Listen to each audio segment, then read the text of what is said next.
প্রায় 455 জন শিক্ষক কর্মকর্তা কর্মচারীকে অবৈধভাবে নিয়োগ দেওয়া হয়েছিল।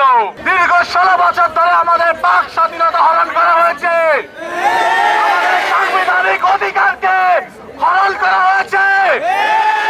এই দীর্ঘ 16 বছরে গুম, খুন, হত্যা, নির্যাতন এগুলোর মাধ্যমে আমাদের দেশের মেরুদণ্ডকে ভেঙে ফেলার চক্রান্ত করা হয়েছে। তারই অংশ হিসেবে সরকারের দালালেরা বিভিন্ন প্রতিষ্ঠানগুলোকে ধ্বংস করার চক্রান্ত করেছে।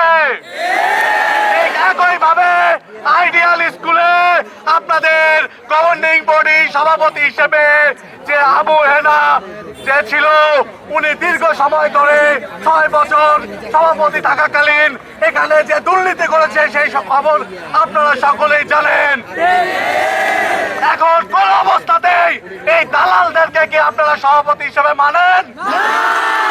অনতি বিলম্বে এই দালালদেরকে প্রতিষ্ঠান থেকে বহিষ্কার করতে হবে।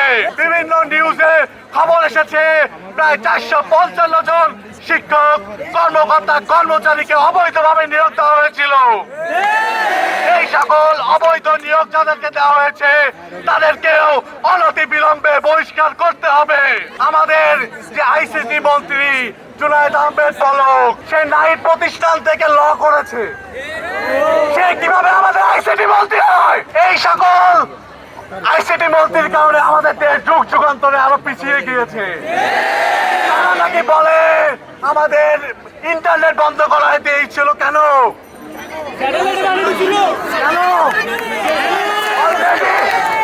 অলরেডি কিন্তু নিউজ এসেছে, আমাদের সম্মানিত উপদেষ্টা নাহিদ ইসলাম সহ তারা কিন্তু অলরেডি জানতে পেরেছে এগুলো পলকের নির্দেশে হয়েছে। আমাদের শিক্ষা প্রতিষ্ঠানগুলোকে দাবিয়ে রেখে আমাদের ছাত্র সমাজকে দাবানোর যে পরিকল্পনা করেছিল এগুলো নস্যাৎ হয়ে গেছে। স্পষ্ট করে বলতে চাই, আইডিয়াল স্কুল কলেজ থেকে শুরু করে বাংলাদেশের প্রত্যেকটি শিক্ষা প্রতিষ্ঠানকে এই সকল দালাল করতে হবে। এই শিক্ষা প্রতিষ্ঠানগুলোকে নতুন শিক্ষা ব্যবস্থা কায়েমের মাধ্যমে আমরা সুন্দর একটা শিক্ষা ব্যবস্থা চাই।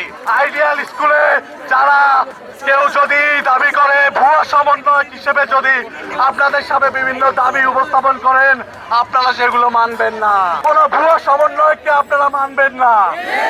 আপনারা তদন্ত করে দেখবেন যে তারা সমন্বয় কিনা। অনেকেই কিন্তু এখন সুযোগ নেওয়ার চেষ্টা করবে। সকল আইডিয়াল স্কুলের শিক্ষার্থীদেরকে আমি উদাত্ত আহ্বান জানাতে চাই, আপনাদের এই দাবির সাথে যারা সমন্বয়ক আছে, সারা দেশের ছাত্র সংগঠক আছে, সকলে আপনাদের সাথে একত্রতা ঘোষণা করছে।